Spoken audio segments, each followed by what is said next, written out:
kitab Nahwu yang mana kita sebutkan di pekan yang lalu. Bahwasanya setiap pekan yang ketiga, insya Allah kita akan pelajari kitab Al-Umiyah, kitab dasar atau pemula bagi pembelajar ilmu Nahwu. Baik. Di kalau kita yang biasanya itu kan durus lughah. Apa bedanya belajar durus lughah dengan belajar ajrumiyah? Ada yang pernah belajar ajrumiyah? Di sini.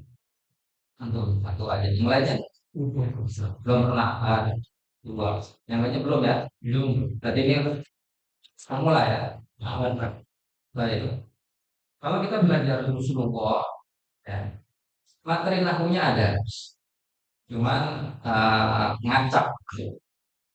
Itu susah buat kita memahami kaidah-kaidah. Kalau kita belajar ajrumiyah, ya, karena dia dibuatnya sistematis, kita lebih mudah memahami ilmu nahwu itu sendiri. Makanya tidak bisa tidak, ya, kita belajar bahasa Arab, terutama bagi yang ingin bisa baca kitab harus mempelajari ilmu nahwu. Dan apakah harus ajrumiyah? Tidak mesti. Kitab-kitab sebesar ajrumiyah ini banyak.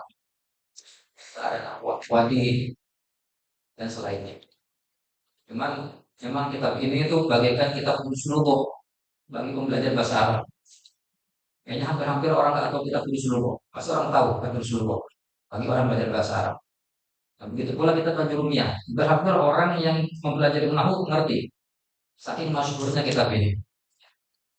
Baik. Kita akan belajar insyaallah taala matannya, bukan syarahnya.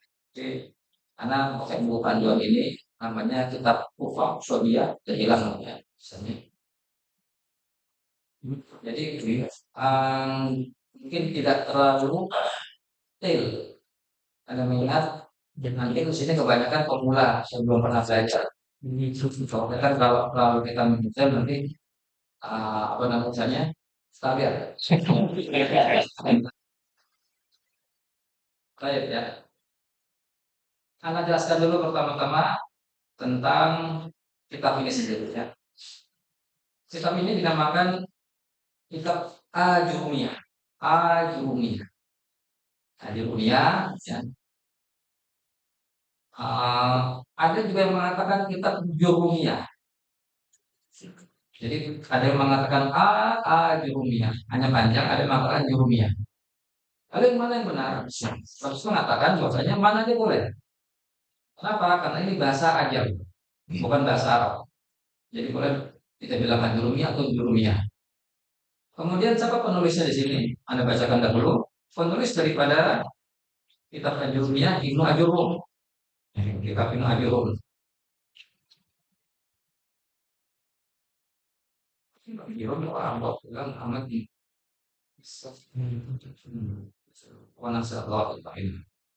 jadi mengarang namanya Ibnu Ajurum. Ibnu Ajurum ini syarat dari kitab ini banyak. Syarat dari kitab ilmiah ini banyak. Di antaranya ada Tuhfah Musyabiyah, ada Tuhfah Saniyah, ada apa lagi? Kaisar Syarah, Al-Farawi, ada beragam. Dan masing-masing kitab-kitab syarat tersebut punya keunggulan. Biasanya kalau yang mudah itu ngambil yang Kaisar Syarah dulunya, ringkas. Kalau kita mau belajar Iraq misalnya, Iraq apa namanya menjelaskan setiap kata itu kita biasa pakai kitab ini yang kita pegang, yaitu kitab untuk Fakusobia. Kalau kita ingin di atasnya lagi, yaitu Fakusobia, ya, kita menjelaskan detail setiap perkataan daripada Ibnu Ajurum itu pakai kitab yang dikasih nama Fakusobia. Jadi bertingkat-tingkat. Ibaratnya kalau kita ingin mungkin dalam kitab Ajurumiyah paling tidak antum pelajari 2 sampai 3 kitab syarah Ajurumiyah. Di antara kitab Al-Kafrawi. Dikatakan barang siapa yang mengerti kitab Al-Kafrawi syarah Ajurumiyah, dia akan pede mengajar kitab Ajurumiyah di hadapan Syekh Al-Azhar. Oh, Insya Allah pede. Kenapa bisa dikatakan demikian? Ya, karena dia mengerti bisa mengirop setiap perkataan daripada Ibnu Ajurum itu sendiri. Karena kita ke juru. Saya. Kemudian karena kita menjelaskan tentang ilmu nahwu. Ilmu nahwu adalah ilmu yang mempelajari tentang kedudukan akhir setiap kata. Ilmu yang mempelajari kedudukan atau perubahan setiap kata di akhirnya atau dalam pembahasan nanti ada namanya i'rab. Karena ilmu dalam bahasa Arab itu banyak. Tetapi yang paling penting dipelajari oleh pembelajar pemula itu adalah ilmu nahwu dan ilmu sharaf. Ilmu nahwu dan ilmu sharaf. Ilmu nahwu mempelajari tentang perubahan akhir daripada suatu kata. Misalnya kita mengatakan Muhammadun, kenapa dibaca dhammah Muhammadun? Kemudian bisa beralih Muhammadin, Muhammadan. Nah, perubahan ini dipelajari di dalam ilmu nahwu. Kemudian ilmu sharaf, ya, ilmu yang mempelajari perubahan bukan di akhir kata. Seperti misalnya kita mengatakan doroba, bisa menjadi dorobta, bisa menjadi dorobat. Ya.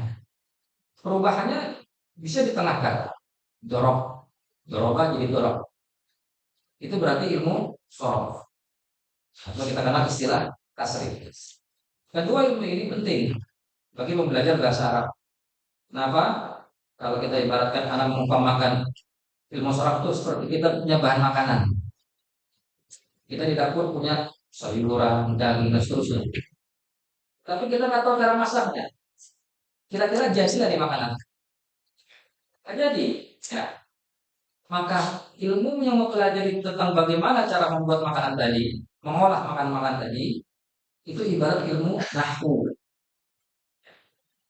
Kita tahu cara meramu makanan tadi, itu dinamakan ilmu nahwu. Kita tahu di kata ini, nanti dibacanya seperti apa, kedudukannya dalam kalimat seperti apa, apakah jadi subjek, objek, predikat, dan seterusnya, itu dipelajari dalam ilmu. Nah, jadi paham ini? Baik ya. Nah, dalam mempelajari ilmu nahwu itu, ya kita harus mengetahui atau minimal mengenal apa itu mabadi al-ashr. Mabadi al-ashr, prinsip yang 10. Mari kita singkat, kemudian sedikit aja nggak cuma 10. Prinsip-prinsip yang 10 atau di bawah 10 yang harus diketahui oleh seorang pembelajar. Artinya kenapa saya belajar ilmu ini? Karena orang nggak akan mau belajar kalau dia nggak tahu manfaatnya. Maka kita harus mengetahui definisi daripada ilmu nahwu, terus bagaimana tujuannya apa dan seterusnya. Nah, mana bacakan dulu.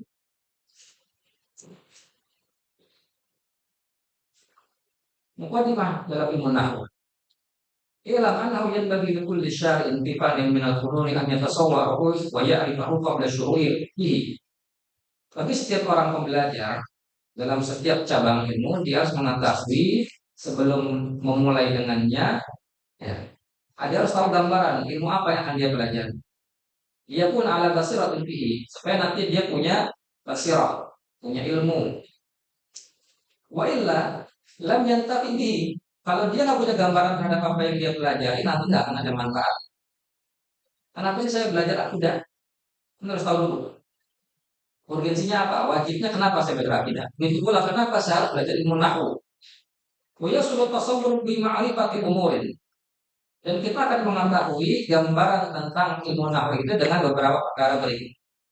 Yang pertama, ta'rifnya. Apa ta'rif daripada ilmu nahwu? Apa nih ta'rif? Yang tahu? Definisi. Pengertian. Ta'rif ilmu nahwu secara bahasa ini bisa memiliki beberapa arti.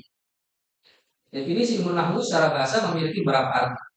Yang pertama, ilmu nahwu bisa nahwu sendiri artinya bisa bermakna al-qasdu. Al-qasdu, apa artinya? Tujuan, tujuan, mengarah, dan seterusnya. Yang kedua bisa bermakna al-mislu. Artinya apa mislu? Contoh. Serupa, contoh, mirip. Nah. Kemudian yang ketiga bisa bermakna al-miqdar. Ini secara bahasa, al-miqdar, ukuran, ya. Ini secara bahasa dan ada mana-mana yang lain. Nah, kemudian secara istilah, ilmu nahwu adalah ilmu biusulin mustanbatatin min kalamil Arab. Ilmu tentang usul, dasar-dasar, pokok-pokok mustanbatatin yang digali usul-usul tersebut dari perkataan orang-orang Arab atau kaidah-kaidah yang digali dari perkataan orang-orang Arab. Kalau di bahasa Indonesia ada ejaan yang kesempurnaan. Karena ada kan PJD, tata cara bahasa Indonesia yang sama. Dalam bahasa Arab juga ada tata cara grammarnya bahasa Arab, namanya ilmu. Nah, ini tergali dari perkataan orang Arab sendiri. Yurafu biha ahwal, yang diketahui dengan ilmu tersebut, ahwal awakhiril kalim, keadaan akhir dari setiap kata, i'raban wa binaan. Baik itu bentuknya mu'rab atau bina mabni. Mu'rab maksudnya apa? Bisa berubah akhirnya. Kenapa Muhammadun bisa dibaca Muhammadan? Kenapa Muhammadin? Nah, itu namanya i'rab. Kemudian bina, apa arti bina? Mabni yang tidak berubah. Kenapa al-ana nggak bisa al-anu? Al-ani. Kenapa hada nggak bisa jadi hadi? Itu mabni namanya. Jadi secara istilah ilmu nahwu ini ya diketahui dengan ilmu tersebut ya keadaan akhir setiap kata dalam bahasa Arab. Kemudian maudhu, apa yang menjadi tema pembahasan dalam ilmu nahwu? Yaitu al-kalimatul arabiyah. Min haitsu yubhatsu an ahwali awakhiriha min jihati al-i'rab wal bina. Yang menjadi tema pembahasan dalam ilmu nahwu adalah ucapan atau kata-kata dalam bahasa Arab. Jadi ilmu nahwu ini nggak mungkin masuk ke dalam bahasa Indonesia, bahasa Inggris atau selainnya. Hanya masuk ke dalam bahasa Arab. Ya.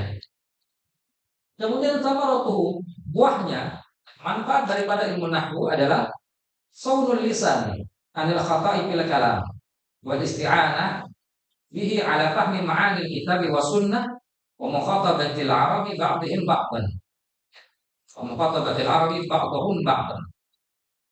Buah daripada kita belajar ilmu nahwu adalah menjaga lisan, menjaga lidah dari ketergelinciran ucapan atau bahasa, dan menjaga dan membantu kita dalam memahami Al-Quran dan Sunnah.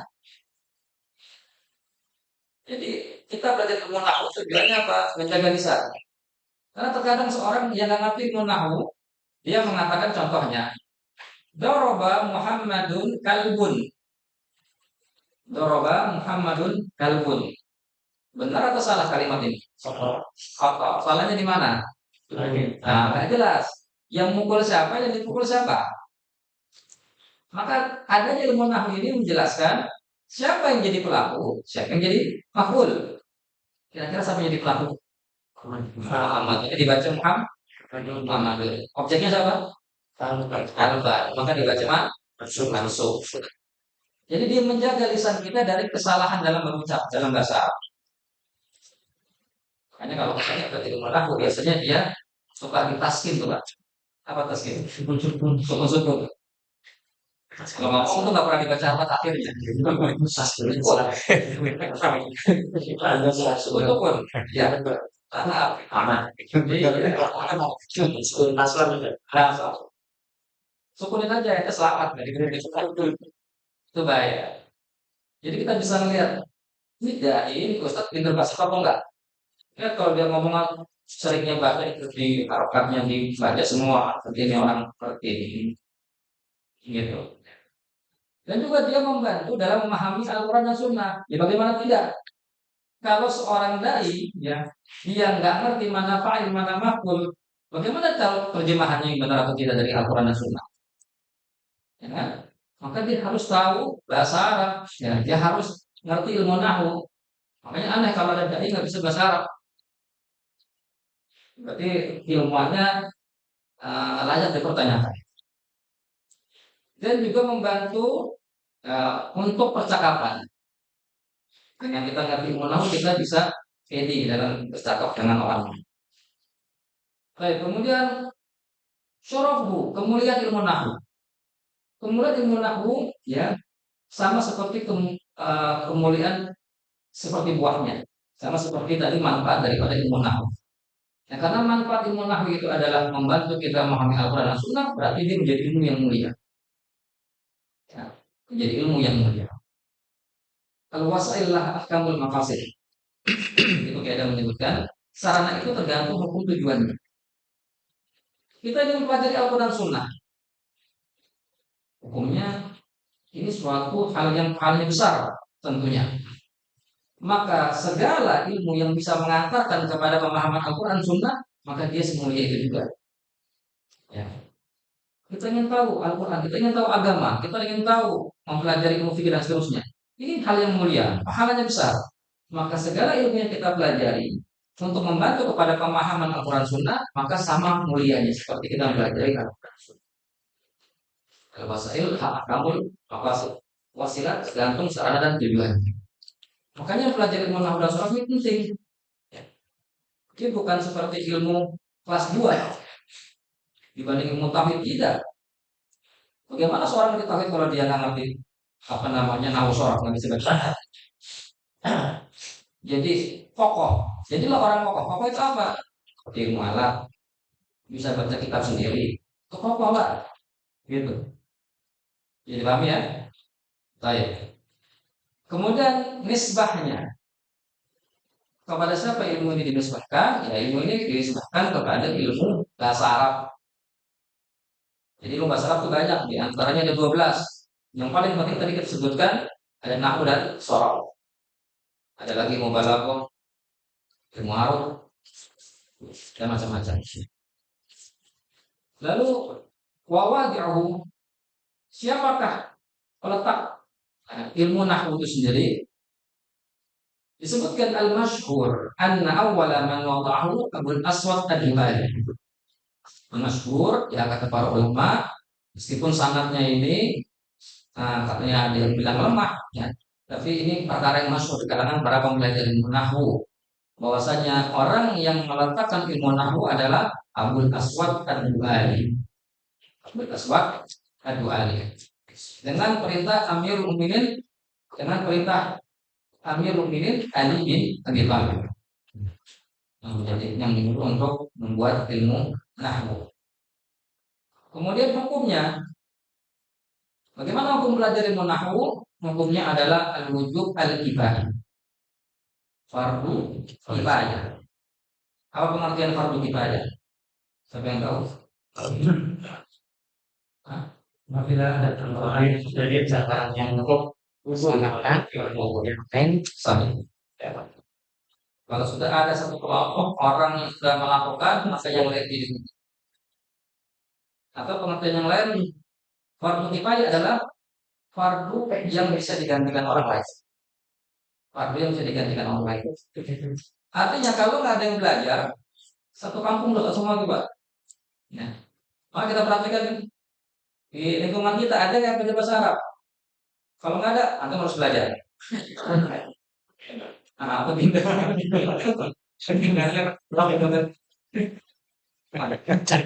Jangan dosa. Biar proses. Kalau nggak ada, maka kita harus belajar ilmu fardu kifayah. Baik. Maka kita belajar ala ba'din min duna ba'din. Tapi terkadang dari fardu kifayah ini bisa pindah ke fardu ain. Kapan itu? Ada dua keadaan. Bila seseorang ingin mendalami ilmu agama, seorang yang mendalami ilmu agama, jadi ustadz kah, pengajar dan seterusnya, maka jadi wajib belajar ilmu nahwu. Jangan buru-buru pengen ceramah, nah, LC langsung ceramah, tapi nggak belajar ilmu nahwu. Yang kedua, ya misalnya ternyata nggak ada lagi tempat itu kecuali dia, maka dia harus belajar. Jadi wajib. Jadi wajib buat dia. Baik. Nah, sudah sampai sini ada pertanyaan dulu seputar pendahuluan ilmu nahwu. Semuanya. Kalau saya belum bisa bahasa Arab sih, iya baru awal pertama kali. Ikutin aja. Kita jangan apa-apa. Ikutin aja. Kalau seminimal-minimalnya orang yang tak ngerti bahasa Arab datang kemari, apa pahalanya, Pak? Menaungi malaikat. Itu akan hewan-hewan yang ada di lautan ya, mendoakan orang yang belajar tuh. Sini dia apa? Karena hal itu masuk halal zikir. Ya, hal seperti ini masuk halal zikir. Ya, pelajari halal haram, pelajari ilmu agama itu masuk halal zikir. Baik, sekarang kita masuk ke kitab. Ta'riful kalam. Itu ada subjudulnya ya. Ada nggak Pak? Subjudulnya. Ada nggak itu? Ta'riful kalam. Ada.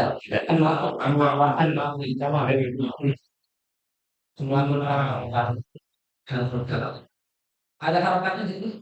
Ada anak pegang kalam baca. Ceritanya no. Fadal bang dibaca. Fala musallin. Ya, dari awal. Fala musallin rahimahullah. Qala al-musannif rahimahullah, al-kalamu wal lafzul murakkabun al-mufidu bil waqi. Nah, ya.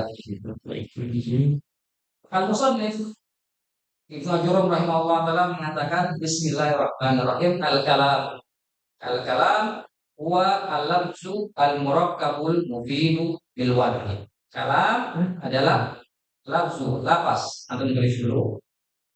Kita syarahkan adalah lapas. Al-murakkab yang tersusun. Lapas yang tersusun. Kemudian al-mufid yang memberikan faedah. Yang memberikan faedah. Bil wad'i. Ini nanti kita jelaskan.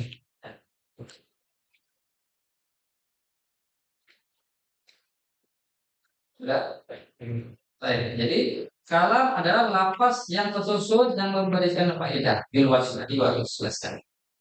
Kalam ini menurut ahli nahwu ini adalah apa-apa yang terkumpul dari 4 perkara. Ya.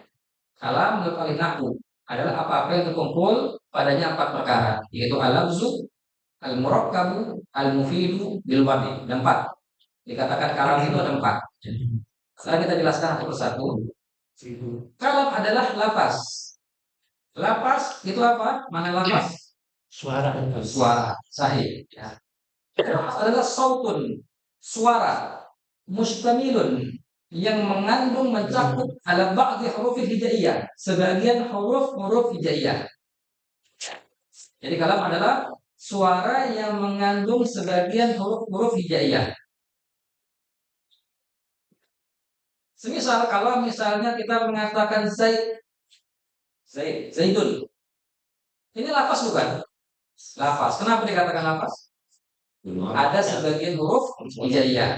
Zai, ya, dal. Nah, sebagian, jangan semua. Misalnya kalau kita mengatakan abad tasa sampai ya, apa kita lafaz?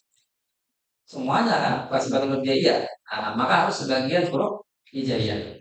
Baik. Maka dikecualikan dari lafaz adalah isyarat. Karena mengatakan lafaz bukan? Kenapa? Nggak ada suara. Harus sautun, harus ada suara. Itu dinamakan lafaz. Dikecualikan juga kita menulis karena nggak ada suara. Sudah sampai sini? Jadi adalah suara yang mengandung sebagian huruf hijaiyah. Ini namanya lafaz. Kemudian al-murakkab yang tersusun, yaitu yang tersusun dari 2 kata atau lebih. 2 kata atau lebih.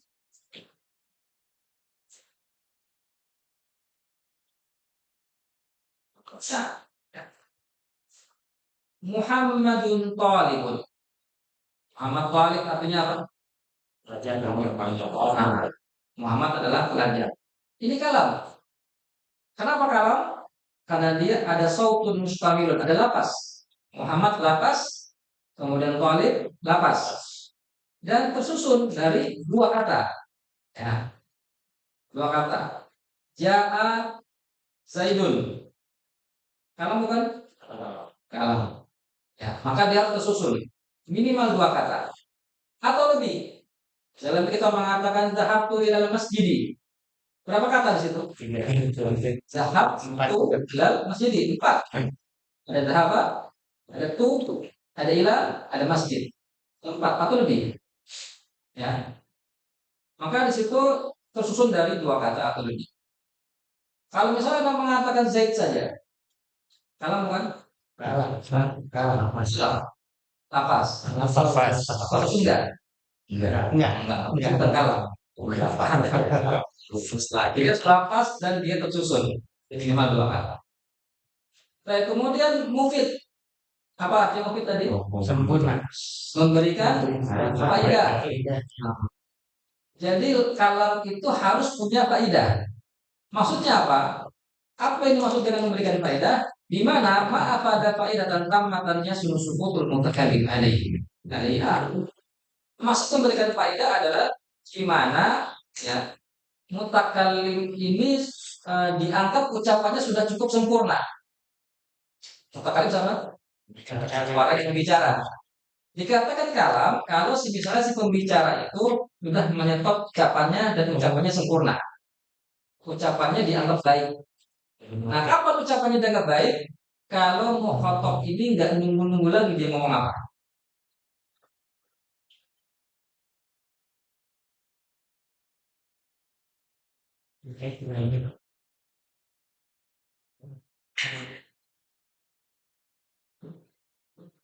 Aliyun Wabib. Artinya paham nggak? Kalau nalafas keluar terus Sudah.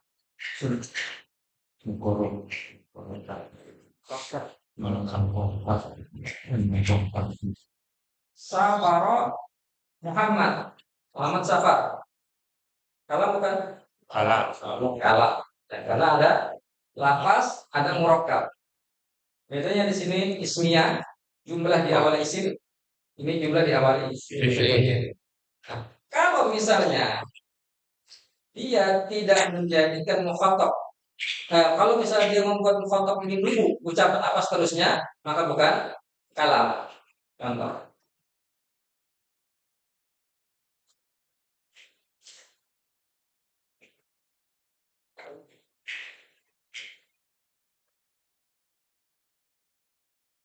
Inja'a Muhammadin. Apa artinya nih? Contoh. Jika Muhammad datang. Lapas nggak? Lapas.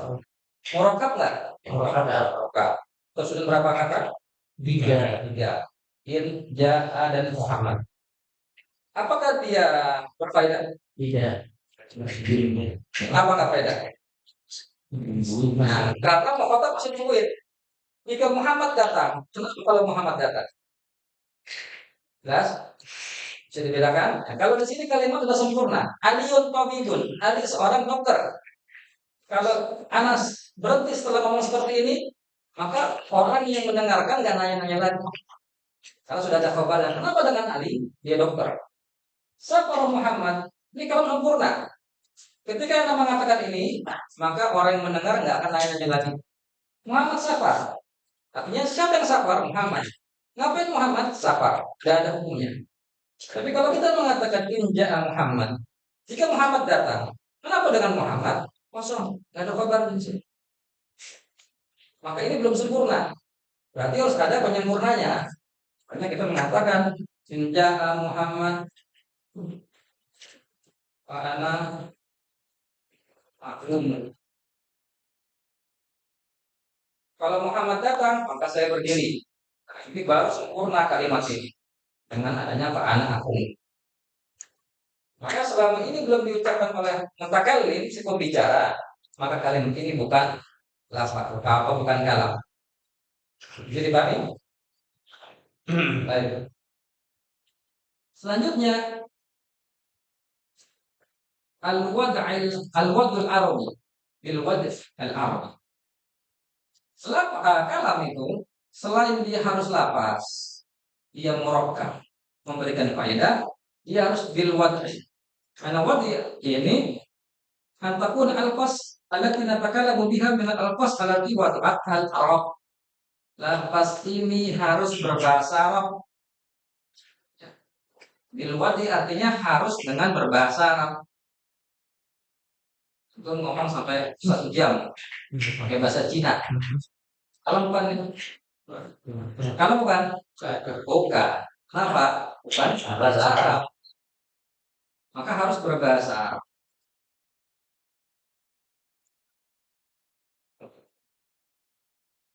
Dan sebagian ditambahkan, ya, orang yang mengatakan bahasa Arab ini harus dalam keadaan sadar. Bil wajhi maknanya juga bisa dalam keadaan sadar.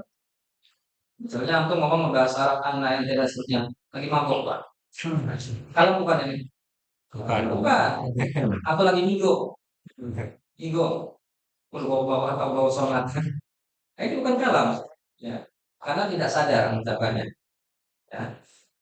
Maka dari definisi yang disebutkan, kalam adalah lafzun murakkab mungkin bil wadi. Dia harus berupa lafaz sautun mustamilun ala ba'd hurufil hijaiyah, mengandung sebagian huruf hijaiyah.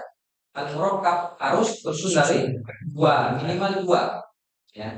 Dan memberikan faedah. Maknanya apa memberikan faedah tadi? Sempurna di mana pendengar tidak menunggu kalimat setelahnya. Dan bil wad'i artinya harus dengan berbahasa Arab dan orang yang mengatakannya harus dalam kondisi sadar.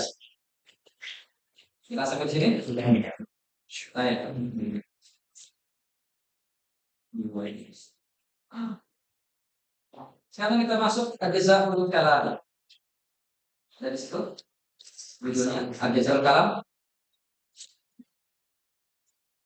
Coba Bang Iman dibaca dulu.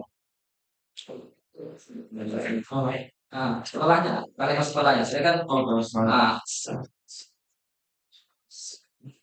aqsamuhu thalatha ismun wa fi'lun wa harfun yata limakna. Baik.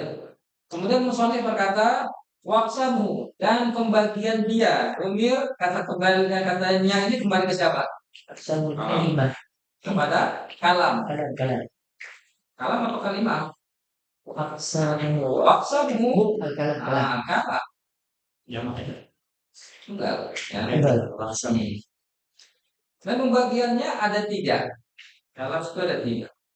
Ada ismun, ada fi'lun, ada harfun. Ja'a li ma'nan. Dibatasi dengan kata ja'a li ma'nan, datang dengan makna. Ada isim, ada fi'il, ada huruf. Hurufnya harus datang dengan makna. Baik. Aqsamul kalam ay ajza'uhu ala tiyaqala minha aw min ba'diha salasatun. Pembagian kalam ini ada 3, tidak ada 4-nya.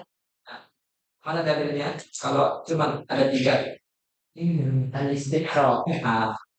Dalilnya adalah penelitiannya para ulama nahwu. Bahwasanya kalam itu cuma ada 3. Isim, fi'il, huruf. Jadi sebenarnya belajar itu mudah, Pak. Kita cuma belajar 3. Isim, fi'il, huruf. Gampang nggak? Gampang, cuma 3 doang. 3 itu saudaranya banyak. Jadi seputar kita belajar bahasa harus bisa menentukan ini isim, apa fi'il, apa huruf. Kalau kita bisa membedakan di antara ketiganya, selamat kita.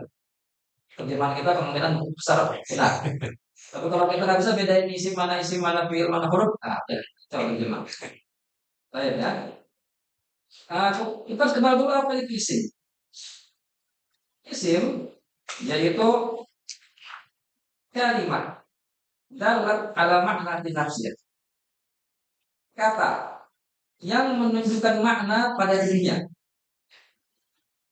Ini adalah kata yang menunjukkan makna pada dirinya. Lam yaktarin di zaman. Tidak bergandengan dengan waktu. Tidak berkaitan bergandengan dengan waktu. Saya, isim itu adalah sebuah kata, punya makna pada dirinya, tidak berkaitan waktu. Contoh kata Muhammad, Muhammadun. Ini isim. Kenapa? Karena dia punya makna pada dirinya, yaitu menunjukkan nama orang, laki-laki. Dia tidak terkait waktu. Maksudnya apa? Ketika antum mengatakan hari ini, besok, kemarin, apakah nama Muhammad berubah? Tidak. Makanya dia tidak berkaitan dengan waktu. Itu mengatakan ja'a Muhammadun, amat marfu. Yaji'u Muhammadun, amat marfu. Amat tidak berubah. Jelas di sini? Itu makna daripada isim, yaitu kata yang menunjukkan makna tidak terkait waktu. Kemudian fi'il. Fi'il adalah kalimah dalat ala makna dinafsiha. Sama seperti definisi isim, ia adalah kata yang menunjukkan makna pada dirinya. Waqtarana bi ahadil azminati salasa. Tetapi fi'il ini berkaitan dengan salah satu dari tiga waktu. Ya, berkaitan atau berdampingan dengan salah satu dari tiga waktu. Fi'il adalah kata yang menunjukkan makna pada dirinya, tapi ya dia bergandengan dengan salah satu dari tiga waktu.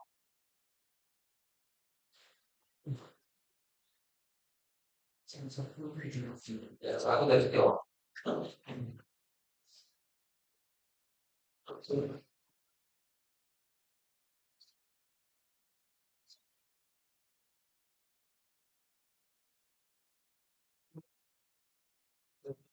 Kalau di bahasa Inggris itu waktu ada berapa? Tiga. Apa aja?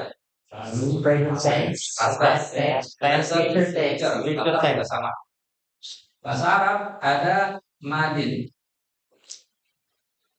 Itu past tense, masa lampau. Lalu ada hal. Hal itu sekarang. Lalu ada istiqbal.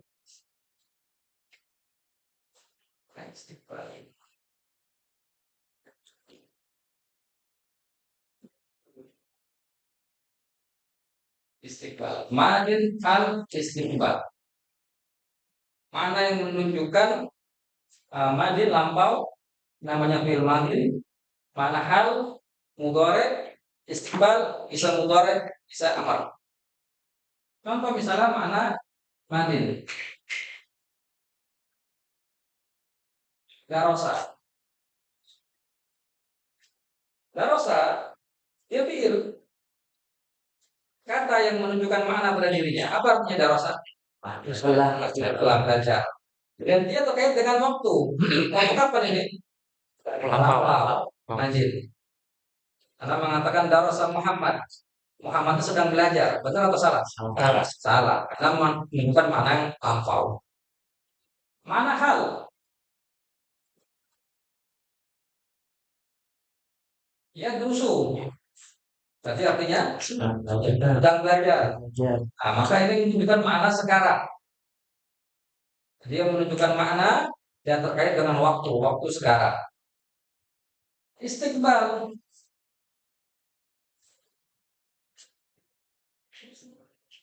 Terus. Artinya belajarlah. Kata perintah. Kata perintah itu waktu sekarang apa? Akan datang? Akan datang. Maka fi'il itu menunjukkan makna dan dia terkait dengan salah satu dari tiga waktu ini.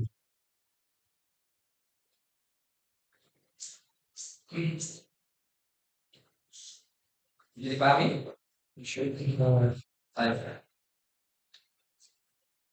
Maka kalau dia menunjukkan makna, dia terkait zaman, namanya apa? Isi. Dia terkait dengan zaman. Kemudian selanjutnya al-harf, huruf. Huruf adalah kalimat dalam ala makna fi ghairiha. Adalah kata yang menunjukkan makna pada selainnya.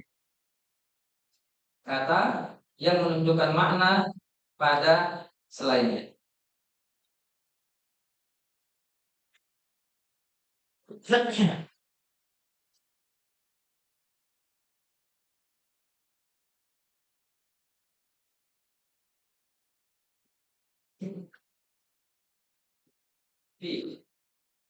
Di situ.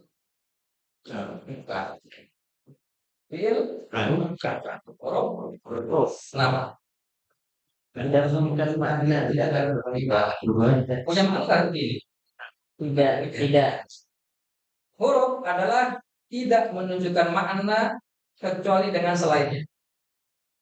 Kalau tadi isim punya makna pada dirinya, fiil juga punya makna pada dirinya. Bedanya isim tidak terkait waktu, fiil terkait waktu. Adapun huruf tidak punya makna pada dirinya, kecuali dengan selainnya. Fi artinya apa? Kita belajar dulu. Nah, Ya,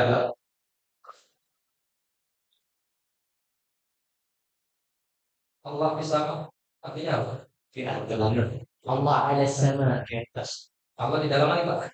Allah ala sama. Allah dalam langit ya? Nah, bingung kan? Goncang. Allah ala sama. Allah bisa bermakna ala Allah ala sama. Kan? Ya. Di sini fi maknanya bukan di, tapi di atas, bukan di dalam. Allah di atas langit. Kenapa tidak memakai Allahu alasam? Ada tujuannya. Ada yang belakang orangnya. Balago. Belakang itu kan belakang. Misalnya baru tujuan dari belakang. Berat. Ilmu bahan.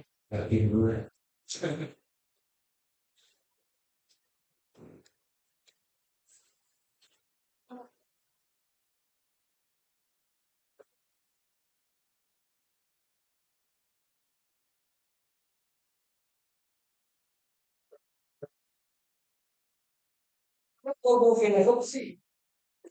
Ada kobo filosofi. Siapa yang tahu artinya? Saya suka roti. Ada kobo fi. Saya suka roti. Tapi malingnya beda lagi. Nah, argobu itu maknanya dua. Bisa macam-macam. Tergantung setelah argobunya apa. Kalau setelah argobu ini fi, maknanya suka.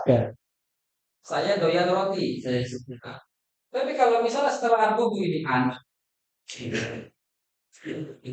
saya nggak suka roti. Saya tidak suka roti. Pernah dengar hadis man rogiba an sunnati falaysa minni. Rogibaan. Apa itu artinya? Siapa tidak suka yang benci sunnahku, maka dia bukan bagian dari rogibaan. Ya, rogiba dengan beda dengan artinya rogiba dengan fi. Ya, jelas nih. Maka huruf dia tidak punya makna kecuali dengan selainnya. Gak bisa berdiri sendiri. Jadi kalau ditanya apa arti ilah, antum bilang saya nggak tahu, itu benar. Tergantung dulu sama apa setelahnya. Nah itu baru benar. Kalau antum mengatakan ilah tuh, wah, berarti pemula. Mulai.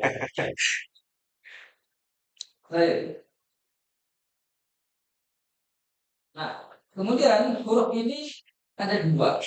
Nah, huruf itu ada dua. Ada huruf ma'ani, ada huruf mabani. Atau huruf mana ada huruf mabani.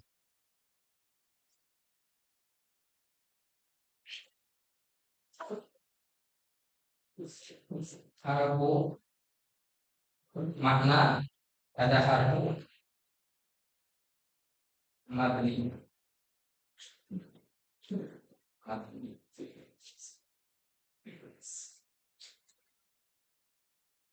Harfu makna ada harfu mabni. Harfu makna itu huruf yang punya makna. Huruf yang punya makna. Contohnya apa? Huruf di. Itu punya makna. Kapan punya maknanya? Kalau disandingkan dengan selainnya.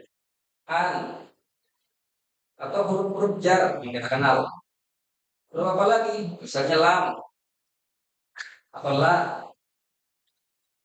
Artinya tidak. Naam.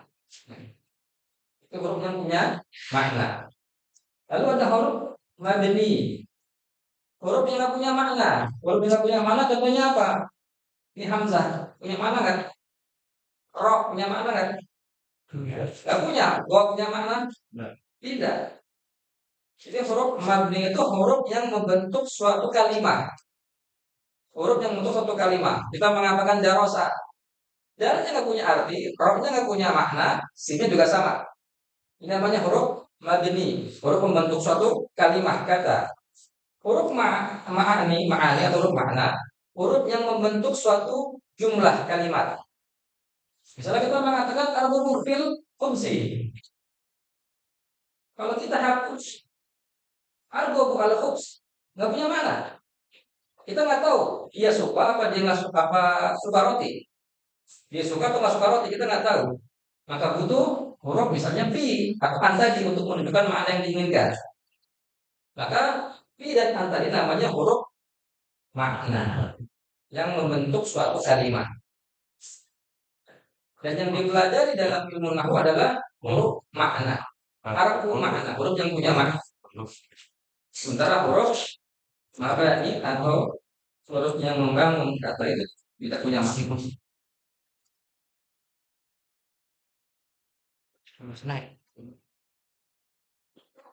Jelas sampai ini? Ada pertanyaan dulu sebelum lanjut? Yang belum paham? Saya Betul? kan belum bisa bahasa Arab. Gak apa-apa, ikut aja. Gak apa-apa. Harus sabar. Belum sabar. Dulu saya pun begitu. Belajar bahasa Arab pertama-tama belajar ilmu sorok. Baik, kita lanjut. Apa terbang? Lanjut bang. Gino.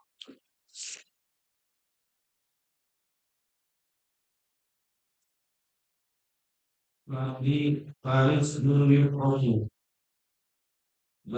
Bil.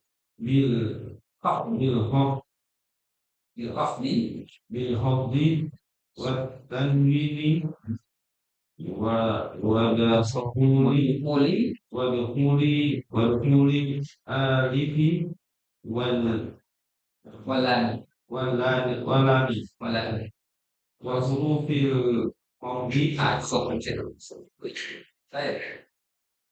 Kemudian setelah kita mengetahui apa saja itu kalam dari isim, fi'il, dan huruf, sekarang kita beranjak mengenal tanda-tanda masing-masing darinya. Kata beliau rahimahullah taala, "Fal ismu yu'rafu." Maka isim ini dikenal atau diketahui bil khafdi, dengan khafat. Nah, saya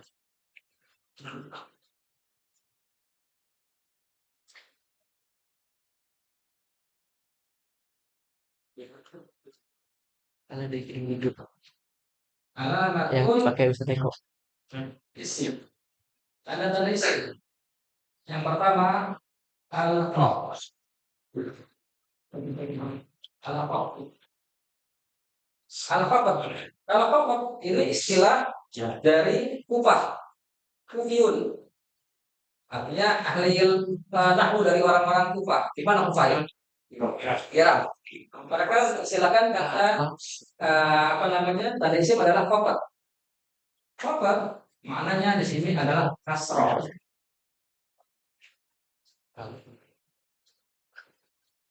Kasroh itu. Isim dikenal bahwasanya dia bisa kemasukan kasroh. Kasroh. Jadi ketahui bahwasanya kata itu adalah isim, ya, bahwasanya dia bisa masuk kepadanya kasroh.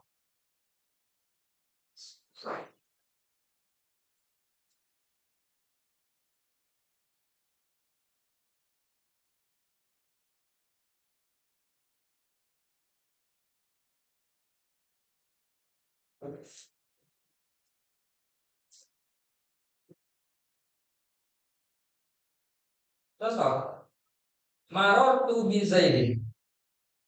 Saya melewati Zaid. Yang mana yang isim di sini? Zaid. Zaid. Zaid adalah isim. Apa tandanya? Kasroh. Bisa kasroh. Jadi setiap yang bisa kasroh itu berarti dia isim. keluar darinya fiil. Apakah fiil bisa kasrah di akhirnya? Nggak ada. Karena khabar menjadi tanda khas daripada isim. Bisa dikasrah. Jelas di sini? Hah? Fiil nggak bisa. Fiil nggak bisa kasrah. Ya nggak bisa. Saya. Kemudian kalau khabar tadi itu istilah mana? Upah. Upah. Kalau istilahnya orang Basra, ulama Basra namanya jar. Jar. Tahu jar kan? Nah, jar ini kalau jar ya. Kalau orang Jawa kadang ngomongnya jer. Huruf jar. Kalau Basra sama-sama merah. Sama-sama merah. Ada Kufah, ada Basra. Kufah mengistilahkan apa? Kalau jar berarti Basra. Dia bukannya sifat. Enggak, dia Basra. Kufah, fakat. Kemudian yang kedua, dan dari yang kedua adalah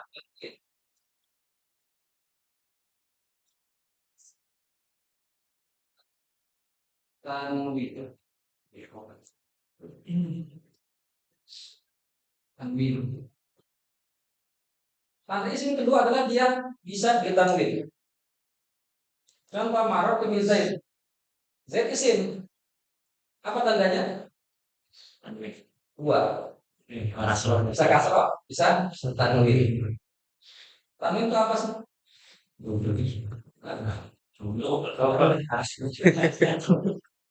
Tanwin adalah nun sukun. Tanwin itu adalah sukun. Isim.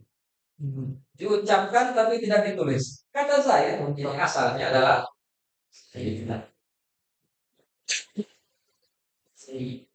Zaidun.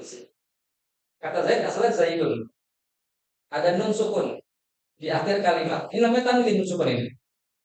Dia diucapkan tapi tidak ditulis. Jadi ketika kita mengatakan Zaidun, cukup seperti ini dengan tambahin nun. Nah ini tanwin ini asalnya adalah nun sukun. Jadi tandanya isim itu adalah bisa ditanwin.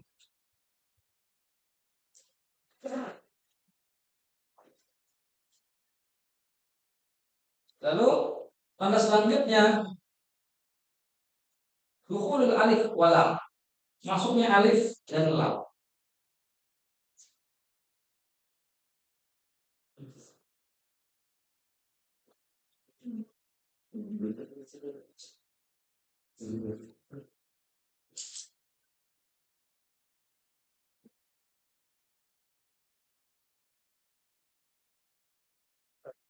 Maksudnya alif dan lam.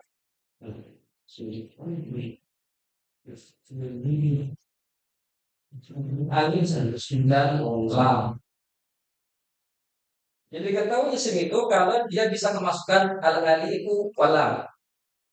Alif walam ini istilahnya kufah. Kufah maksudnya alif dan lam. Istilahnya kasroh al.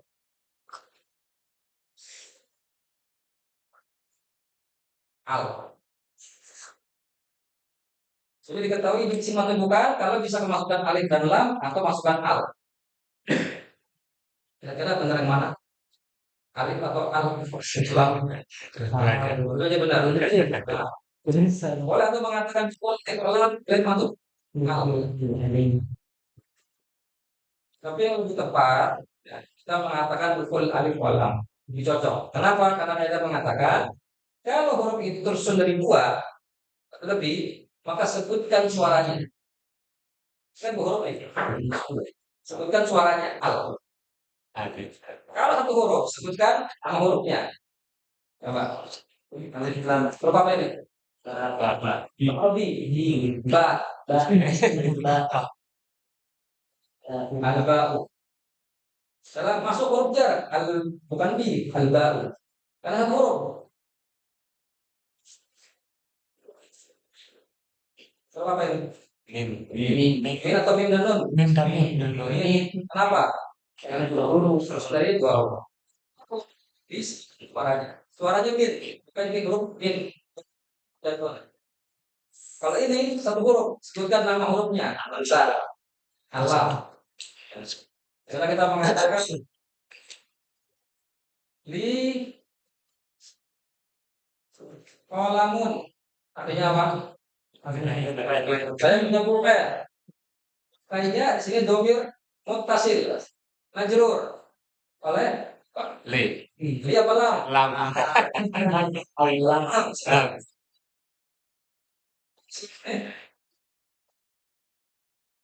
Nah, isim itu diketahui kalau dia bisa masukkan alif lam.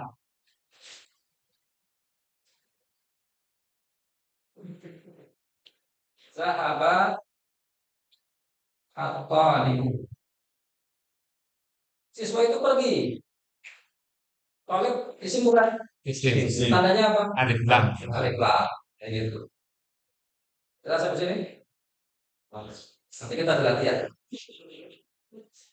Di HP-nya ada Al-Qur'annya kan? Masing-masing di HP-nya. Ada. Kemudian tanda selanjutnya huruf khafat. Isim bisa kemasukan huruf khafat. Apa tadi khafat artinya? Ya. Dikatakan kalimat itu adalah isim kalau bisa kemasukan huruf khafat atau huruf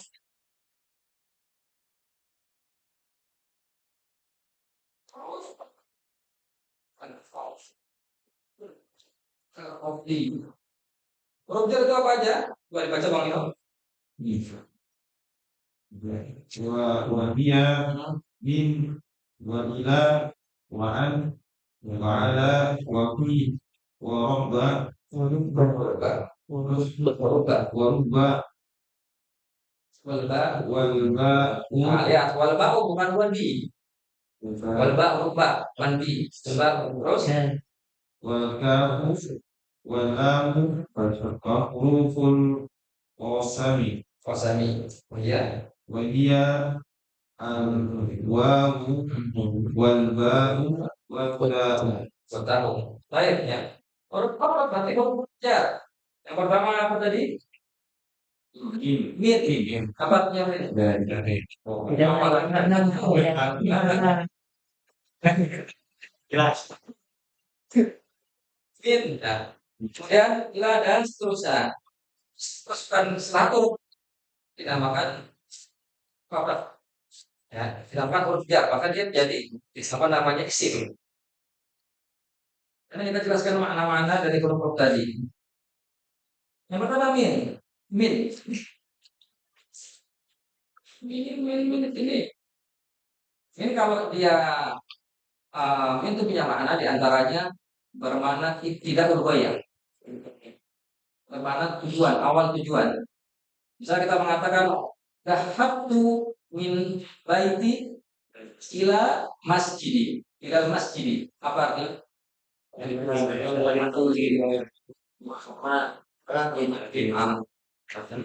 At-talibu min al-bait. Al-baiti. Siswa itu pergi minal baiti dari mana? Maka min di sini bermakna tidak. Itu dahulu ya. Tidak bergoyang. Yaitu awal tujuan. Bermakna permulaan. Siswa itu pergi bermula. Makin. Kalau kita berarti bermakna dari. Jadi min artinya diantaranya dari. Dan itu bukan satu-satunya mana. Huruf jar itu punya nilai banyak. Ada kata sendiri yang membicarakan huruf-huruf mana huruf-huruf jar. Kemudian ila. Ila artinya lawan dari min.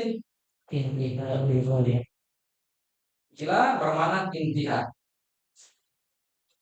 Intiha al-hod. Ila al-masjid. Ila al-masjid. Ila al-masjid. Siswa itu pergi dari rumah ke masjid. Nah, maka ila bermakna intiha. Akhir daripada tujuan. Berarti artinya ke. Maknanya ke. Dalam masjid. Baik, sekarang tanya. Ada berapa isim di kalimat ini? Tiga. Tiga. Yang dua, berapa orang katakan? Tiga. Zahabat Thalib minal baiti ilal masjid. Ada berapa isim? Tiga. Yang bilang tiga, angkat tangan. Pak Agung, tentukan pilihanmu. Golput. Ya, terus Pak. Amin.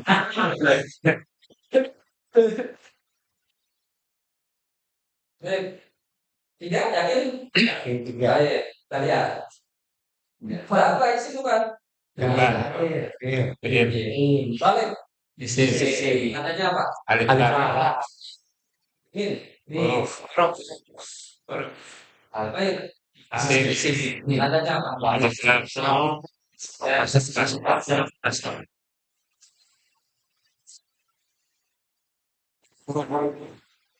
Masjid. Tandanya. Ya. Baik. Kemudian huruf ala. An ya. An. An bermakna seperti An bermakna seperti min. Tapi dia bermakna tajawuz, melampaui.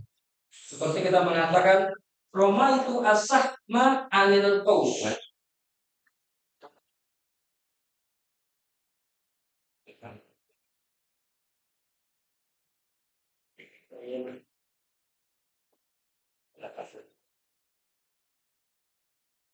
Sahna itu melempar panas.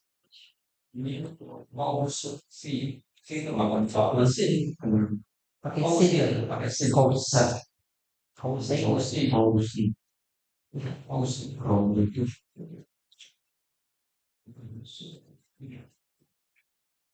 Roma itu artinya saya merasakan karena sama anak pahalan an dari busur kaus busurnya. An ini mana seperti min saya melemparkan anak-anak min. Cuman an ini mana tajawuz melesat melampaui dari busurnya. Radhiyallahu anhu apaan? Kan min itu. Dia ada beda antara min dengan an. Kemudian fi al-ma'u fil kus. Kalau enggak fi misalnya kita ala ya.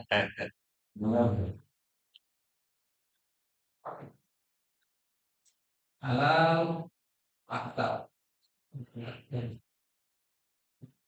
So, Al-Islam kalau maktab apa artinya?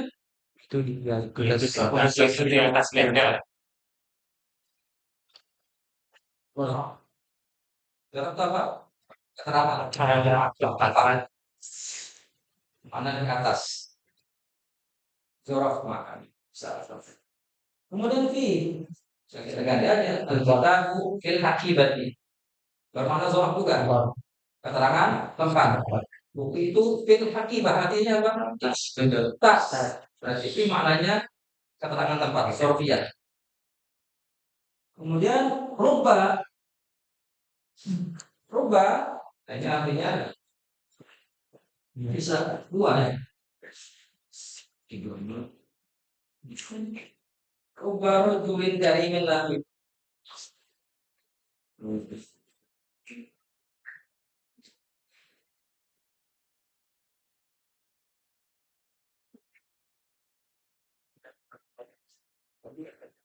Rubah rujulin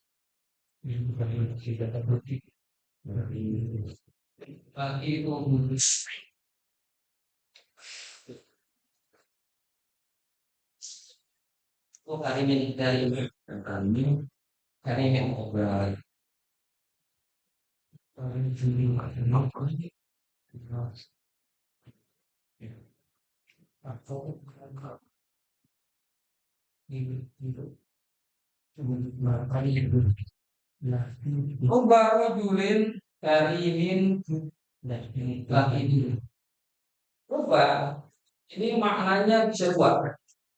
Bisa artinya betapa banyak atau bisa betapa sedikit. Tergantung konteks. Kapan hal itu diucapkan? Ya, jadi artinya rumah itu bisa dua. Bisa betapa banyak, bisa betapa sedikit. Tergantung kalimatnya ini kapan diucapkan. Contoh, rubba rojulin karimin lahiruhu. Ini apa rubba berarti tadi? Betapa banyak. Sekali lagi, yang dermawan, yang mulia, yang dermawan, yang kaya. Temui. Berapa banyak laki-laki yang dermawan yang saya temui? Mengucap ini. Kalau mengucapinya, misalnya di zaman sahabat, yang dermawan, artinya itu berapa banyak? Tapi kalau kita dapat misalnya di zaman orang banyak bakhilnya, berarti artinya betapa sedikit laki-laki dermawan yang saya temui. Tergantung kalimatnya. Dan rubah ini berarti huruf jar, karena dia menjarkan Isim. berarti rojul di sini isim bukan? Isim. Tandanya apa? Masukkan kasroh. Tanwin. Terus tanwin. Terus huruf jar. Tiga. Dia kasroh, dia tanwin, dan dia bisa memasukkan huruf jar. Tiga tandanya. Kemudian ba. Maror tuh bisa tadi yang sudah tulis. Saya melewati Zaid. Maror di Zaidin. Saya melewati Zaid. Ba huruf jar. Maknanya banyak. Ada ilsok, nempel, ada isti'anah, ada kasababiyah dan seterusnya. Saya melewati kata maror ini tidak bisa langsung sampai kepada makruhinya kecuali dengan huruf ba. Jadi kalau antum mengatakan maror saya melewati Zaid, maror Zaid dan kurang tepat. Harus pakai huruf ba. Karena sini maror dia sampai kepada makruhnya dengan huruf ba. Karena saya berpapasan dengan Zaid. Karena saya masuk huruf jar. Kemudian lengkap bermakna serupa.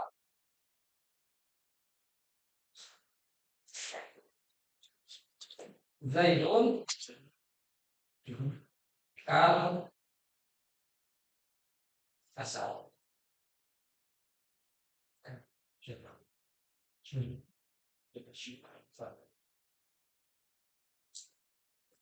Kal asal.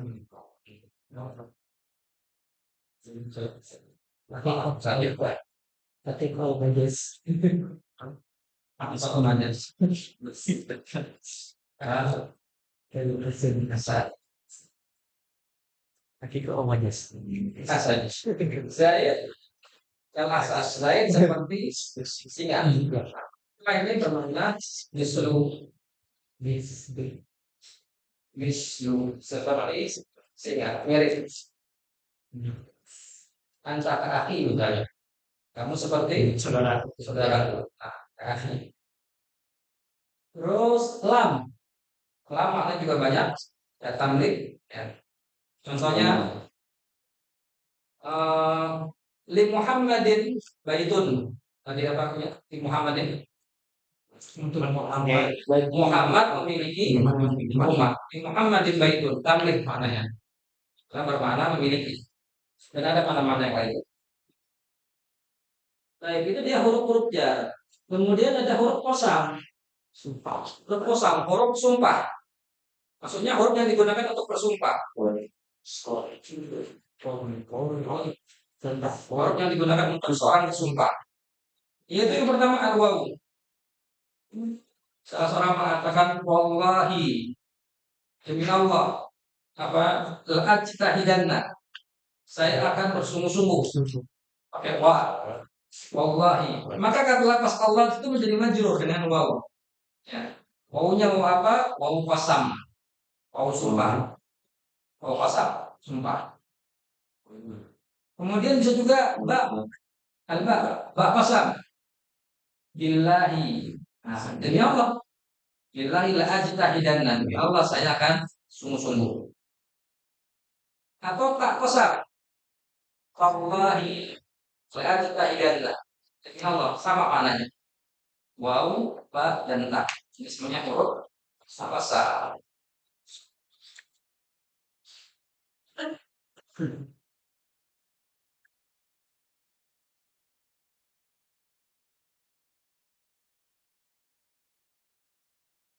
Kita sampai di sini.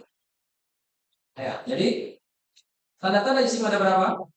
3. Nah, empat. Yang pertama, apa? Kasroh. Amin. Terus,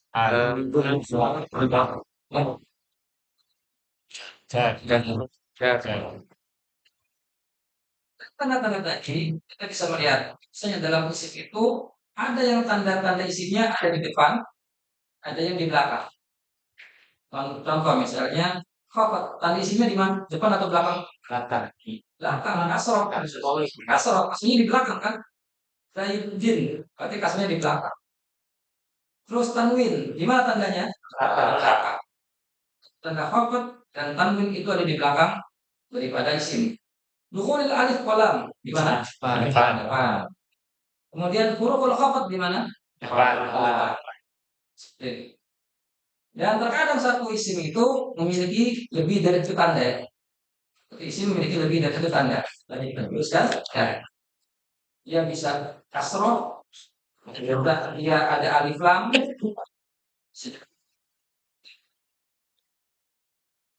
Saya sampai sini ada pertanyaan?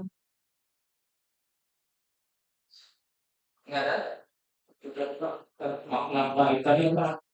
Pak, bermakna apa namanya dari melewati Pak, melewati. Kalau kan mirip kayak dari.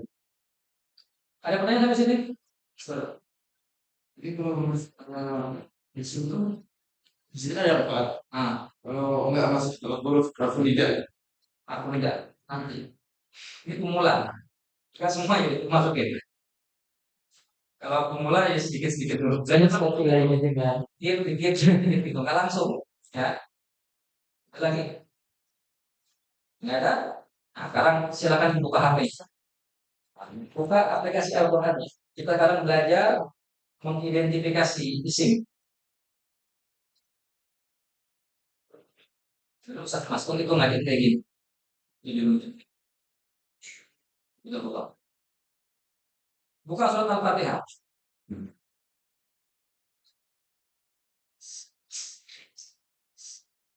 Mulai buka. Baik. Sekarang kita latihan dari surat ayat yang pertama. Bismillahirrahmanirrahim.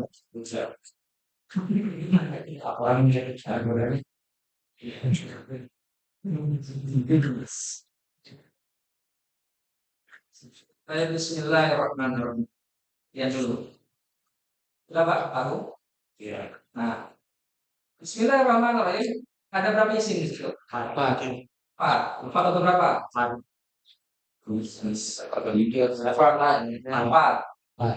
Opsi yang lain. Iya.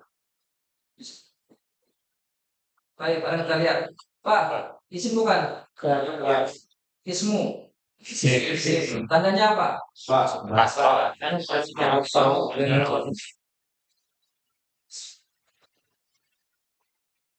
Allah.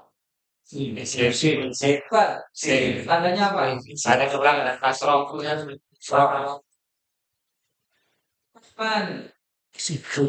Tandanya apa? Ada di belakang. Akhir. Tandanya? Masuk alhamdulillahirabbil alamin. Dan berapa isim? Mas saja. Alhamdulillah. Tandanya apa?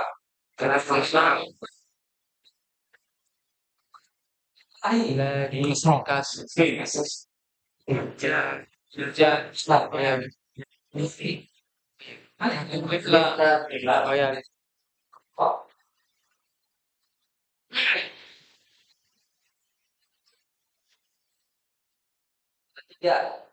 Robbi. Apa? Sastro. Enggak. Apa? Ada. Iya. Iya. Iya.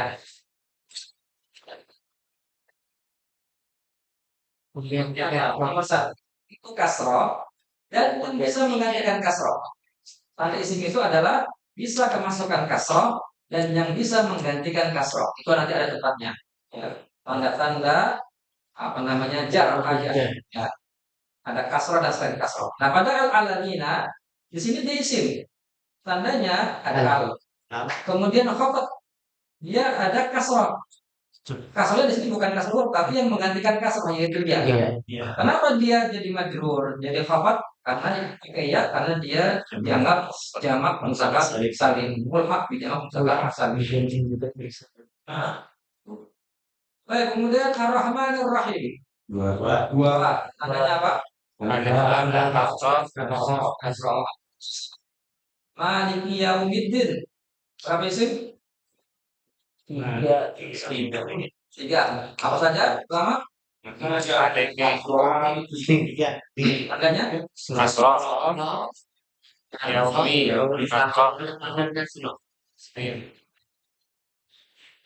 ihdinas siratal mustaqim. Iya. Oh iya, apa? Iya, karena aku dua iya kan astagfir. Apa sih? Yang kita pelajari aja. Yang kita pelajari jangan.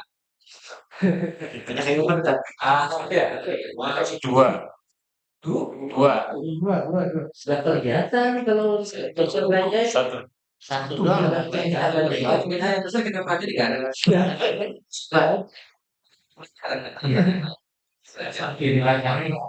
Pelajari dulu aja.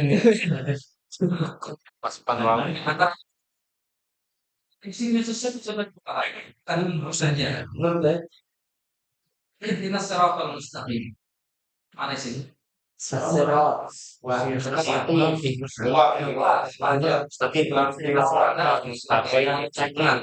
lam. Alif lam.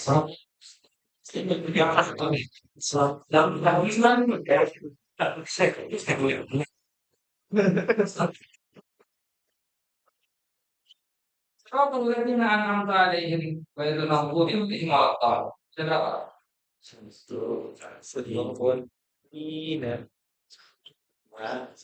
Kita pelajari ya. Ya kita pelajari apa? Tiga. Sekali ada berapa? Tiga. Zutarain ada berapa? Tiga. Makan tiga ya? Dua. Wah, dua ini. Selisih.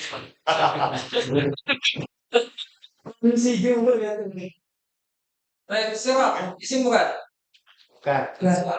Serot. Isim. Sirat. Isim. Bukan. Tidak ada tanda. Ada tidak? Isim. Alif lam.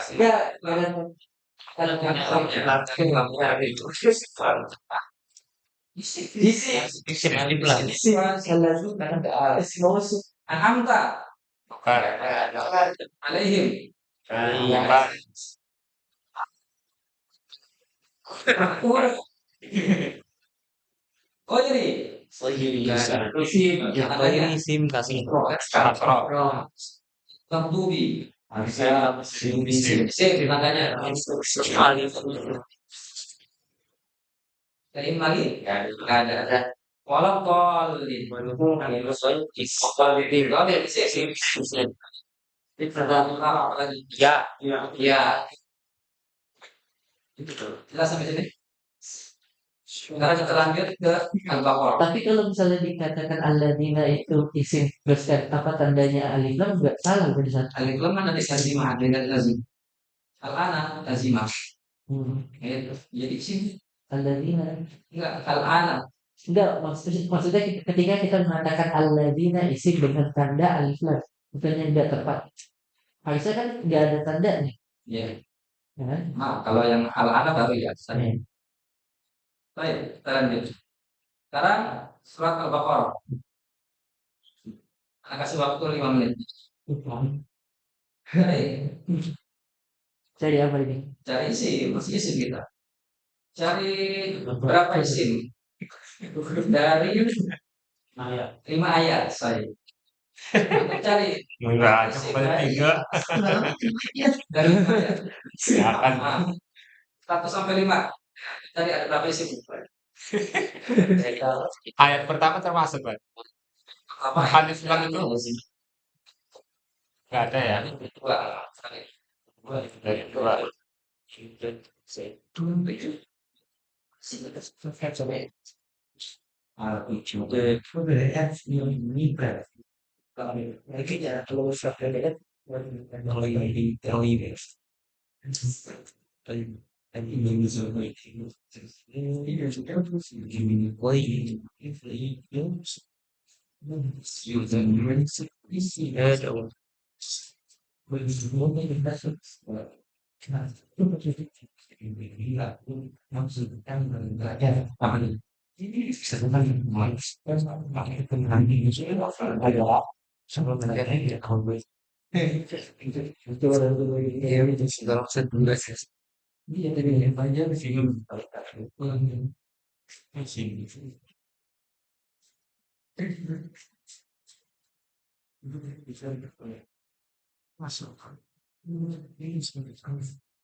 Wah, sudah masuk sudah.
Berapa sih ngantuk?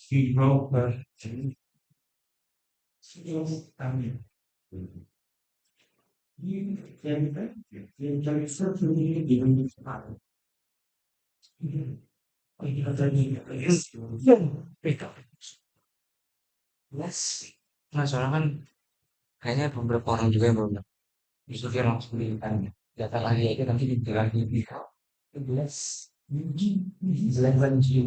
11 langsung bahas juga sekarang. Hah?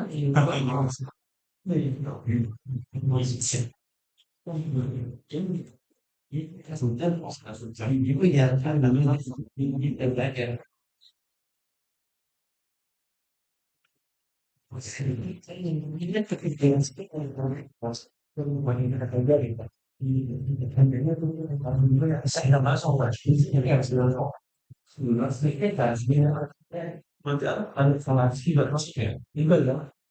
Dan lu dipelajari kan yang udah dijajari itu udah pelajari kan sama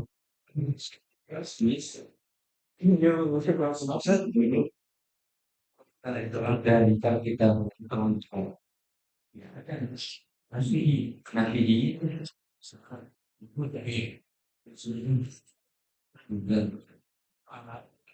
punya lagi ya semasa tadi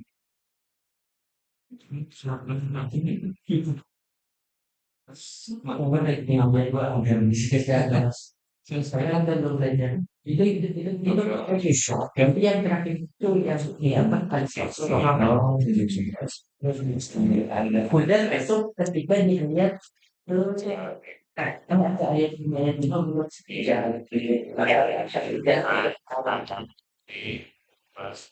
Terus perhatiin anak cerdas di sini itu masuk minat yang mana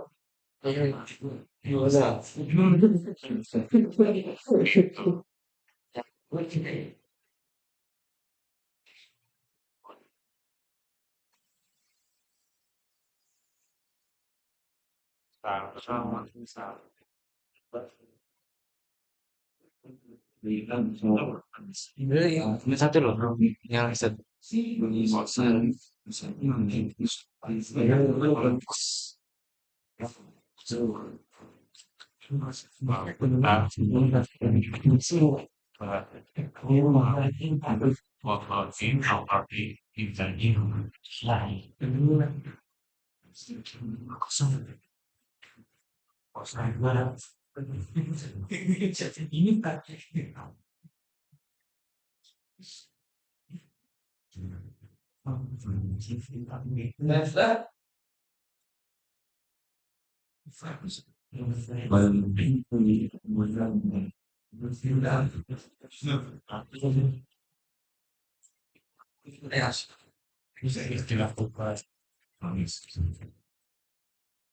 alif lam mim ada isim nggak ada semua orang kerjanya iya cuma banyak kalau kemarin kita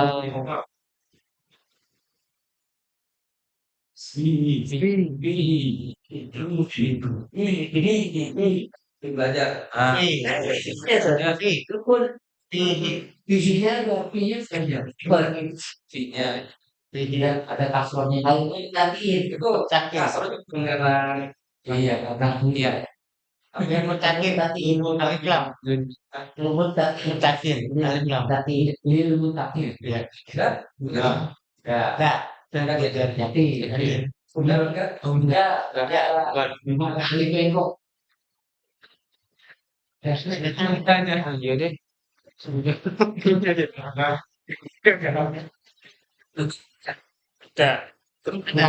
akhirnya ada ya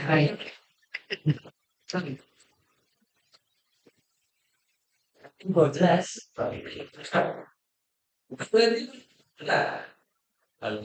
karena Alif lam ada lagi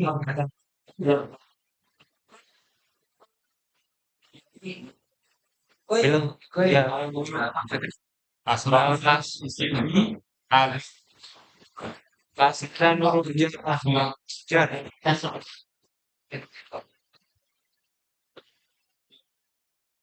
Pak. Wa yuqimuna ada? Tidak ada. As-salat. Kalau ada alif lam. Alif lam. Wa mimma Mimma. ada? Ya, tidak ada. Saknahum Tidak ada. kun Tidak ada. kan Alladzina yuqimuna ada? Boleh. Nah, ada. Alif lam itu kan nggak ada. Tidak ada. Oh, tidak. Ya, sih memang tapi tandanya beda. Ya, kita belajar. Yuqimuna Yuminuna. Tidak ada. bima unzila Tidak ada. Tidak ada. bima ma. Maksudnya ya. Ada babnya ya, jangan bima. Coba. Baik ya. Ada lagi. Kayaknya bilang Ilaik. Ila kan? Ada yang bilang, Oh iya. Ilaik. Kan tidak? Oh iya. Ila ditambahkan. Ila itu apa? Iya. Masuk kan? Oh iya. Isim dong. Betul. Makanya, Oh isim. Isim. Ya. Ada Isim. ya. Wama unzila. 11. Tiga. Mana lagi? Komplika. Qabil.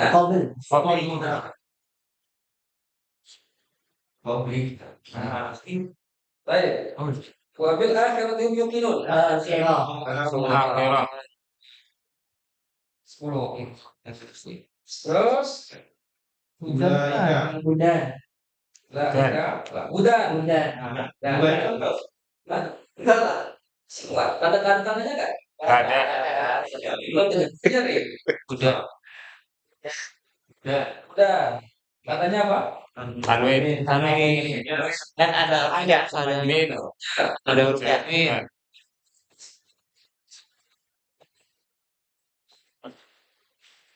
Ilhofir. Kopi. Dan pasal.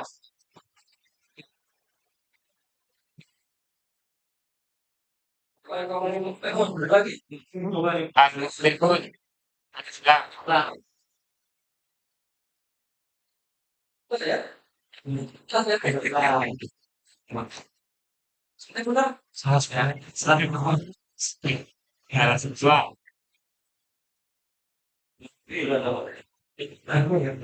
Sampai yang paling sedikit rambutnya. Ada yang empat. 10.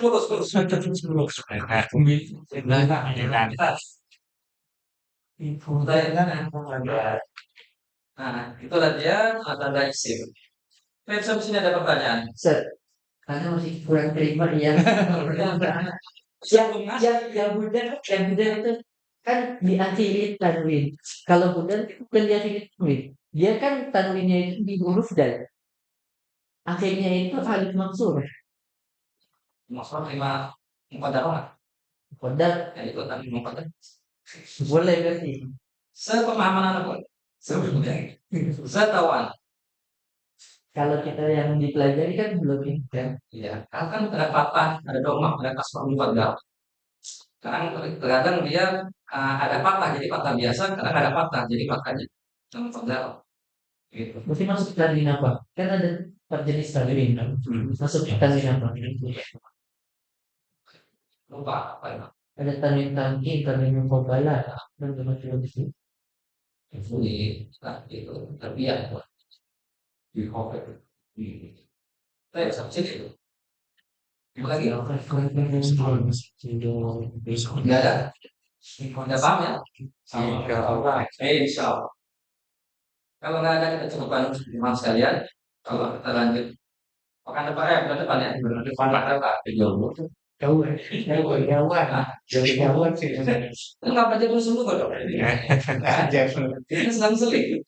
Pekan pertama mulut Kok ini Malam kalau mau mereka malam waktu ini kan. Itu kan tetap wajar apa? Ya kita akhiri suatu persiapan selanjutnya. Allah Taala besok. Sekarang